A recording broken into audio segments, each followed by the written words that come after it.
朋友们，还记得几天前我做的一期节目吗？中国的歼16锁定了美国 F22，这个消息来自于央视的节目必胜，是里面的飞行员亲自爆料的。经过几天发酵之后海外也开始大规模传播越来越多的人对于 F22祛魅了，隐身战机玩中玩的真实水平，其实呢也就那样。这个时候在油管上做军事，尤其是战机这一块比较有名的一个美军退役飞行员博主，外号狗豆哥，他针对海外大规模流传的这一次中国战机 PK 压制 F22呢，发表了自己看法。他先是把这一篇报道的搜狐原文介绍了一下，然后呢分析了一下歼16的技术参数和性能，最后呢直接下了一个结论，说不可能，绝对不可能。这个飞行员在说谎，中国央视在搞虚假宣传。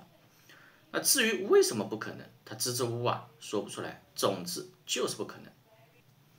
而诡异的地方来了，他又说F22没大家想象的那么神，所谓隐身也就那样，F22被发现并且锁定也不是不可能，在某些情况下歼16的确能做到，但是呢，但是来了，但是央视说的这一次拦截锁定不存在。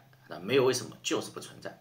也就是说他承认了歼16的水平和能力，也承认了这一次拦截锁定的情况技术上是可以实现的，但是具体到这一次央视报道的这个事情，他就是不承认。这叫做什么？这叫做死鸭子嘴硬嘛。好比中国某个节目主持了一次比赛，用中国的某款电车跟特斯拉 PK 了1000米的竞速，结果呢中国电车赢了。然后呢，一个美国的电车博主侃侃而谈，论证了中国电车战胜特斯拉在技术上是可行的，但是呢，他非要说那这一次比赛是假的，是中国节目做的虚假宣传。这么一类比，你是不是看的就一目了然了？借此呢，我们可以看到这个狗豆哥面对真相的焦虑和无奈。他知道F22神话破灭的无奈，知道中国战机的顶级水平，但是呢，他不能承认。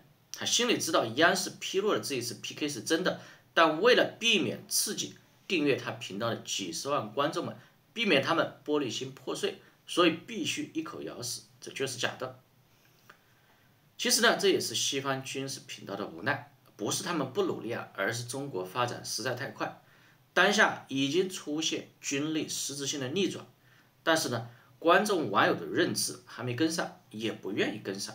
于是这里就有了一个偏差。而作为博主呢，你既要有专业上的操守，但是又不能违背观众的意愿，那只能像他这样，技术上肯定，但具体到某个具体事件坚决否认，这样来取个平衡，抹平这个差异。那我们就来欣赏一下这个博主的骚操作吧。Chinese media is claiming that a J16 locked up and scared away not one, but 2 F-22s. Let's take a look at the article and see if this is really accurate. So this is sohu.com, and it is a translation because the website is in Chinese. Saw a lot of comments about this, so I Googled it and I found the source material and thought it was interesting. So it says on October 2nd, 2025, CCTV special program Must Victory. And again, this is a translation, so it may not have translated correctly. Revealed for the first time a confrontation that was enough to rewrite the narrative of air power in the Western Pacific.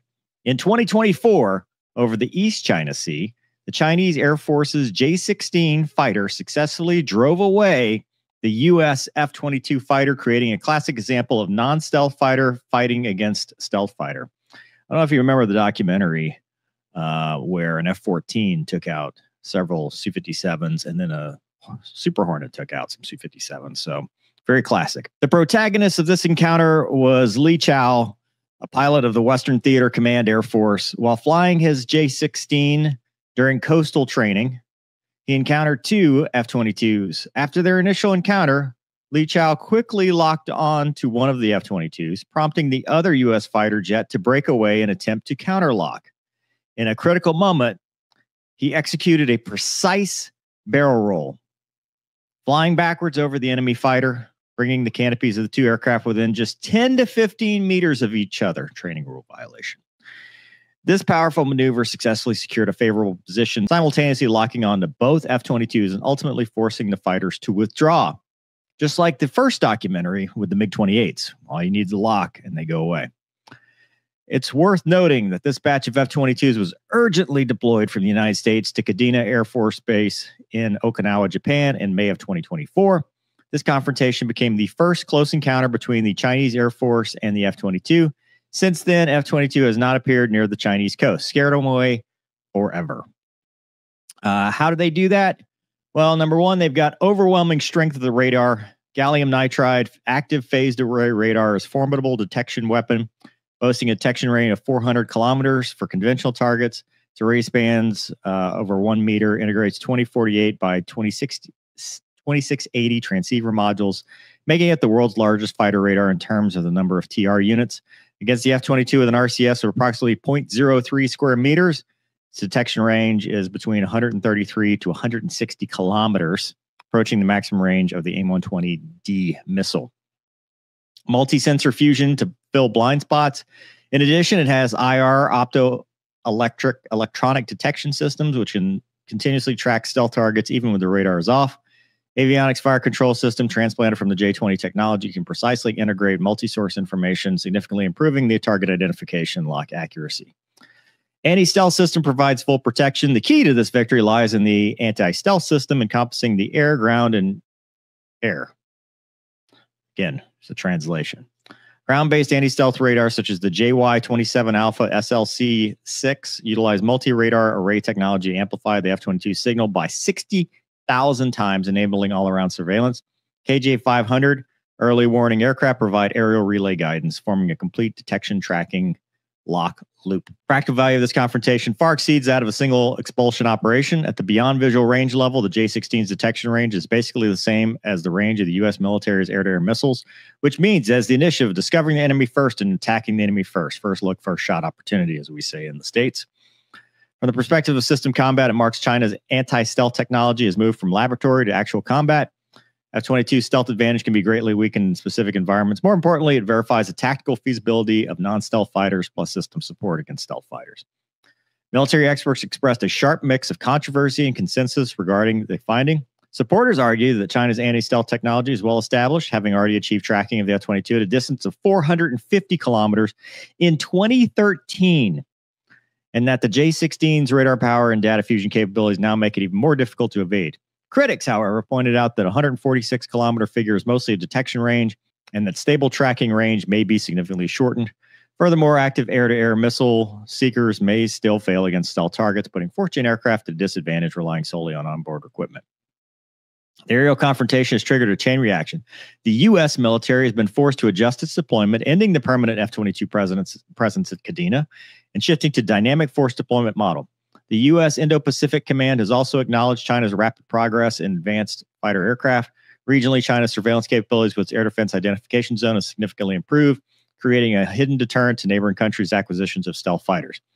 A more far-reaching impact lies in its implications of its technological approach. China's proven asymmetric counter-stealth approach is driving the evolution of global air defense systems towards targeted upgrades.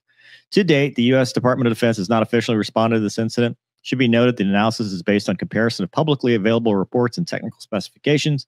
The actual performance of military equipment often exceeds publicly available data, and the results of a single confrontation are influenced by multiple factors, making it insufficient to fully assess the overall strengths and weaknesses of the two jets. However, it's undeniable that this East China Sea confrontation has become an important footnote to the shifting balance of power in the Western Pacific. Whew. Okay, so I agree and I disagree.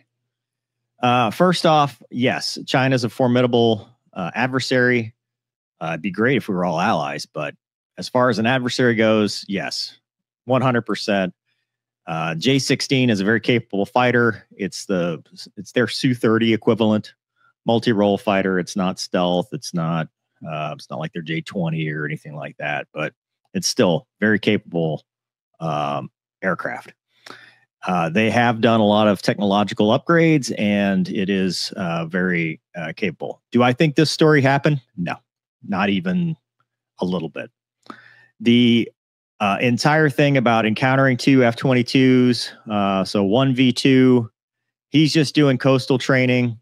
and he scares them away with his radar. That's stuff from movies. I don't care who the countries are. That's just not how it works. And a precise barrel roll flying backwards over the enemy fighter, canopy to canopy at 10 meters. No, absolutely. This is from a movie. This is stuff that propaganda ministers create in their fever dreams. It's not real, and it didn't happen. Now, could they have locked up an F-22? Yeah.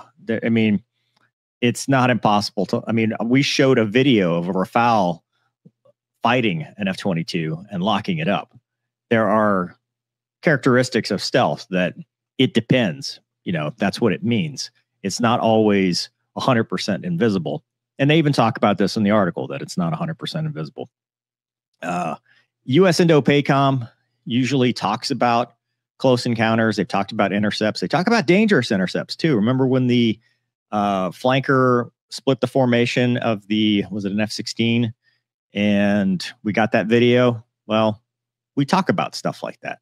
There have been no reports whatsoever of any Raptors being intercepted by or intercepting a J-16. And they just willy-nilly ran into each other by accident. Just happened to be on coastal training, and he encounters them. And then as a result, they never brought Raptors back. I mean, come on, dude. That's not even how we plan deployments. That's not how we plan these events. So, no. Is the rest valid? Yes. Is the emerging tech realistic and valid? Absolutely. Is stealth the be-all, end-all? No. Are there other technologies out there that make it a part of a bigger integrated plan? Yes. And so this just reads like pure propaganda. It's nonsense. I'm not going to say that Chinese pilots aren't capable, because I'm sure a J-16 pilot in such a scenario could probably lock a Raptor and do an intercept, especially if it's a situation where it's not wartime. And because we intercept each other all the time, right? Is that possible? Yes. Did that happen? No. Just didn't happen. So it's just interesting to me that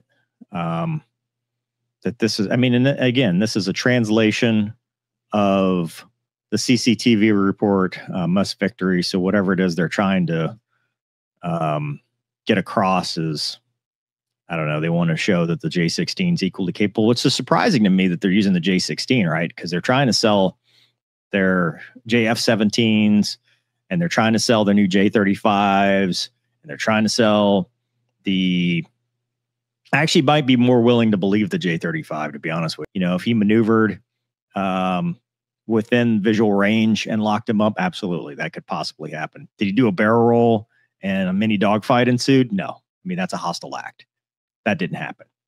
We're not doing wartime maneuvering in this. At the best, it was a mutual intercept.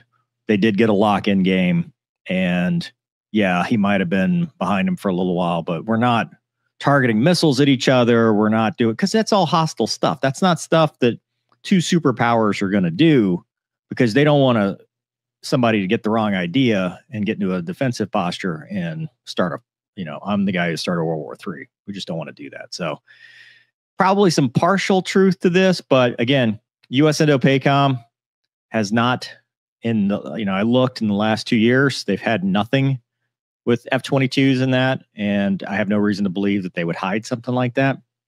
So I would say odds of this being true, pretty low. And the odds of it happening the way this article is written, 0. Didn't happen.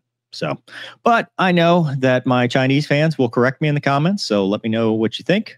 Hope you guys enjoyed this episode. Thanks for watching. See you next time.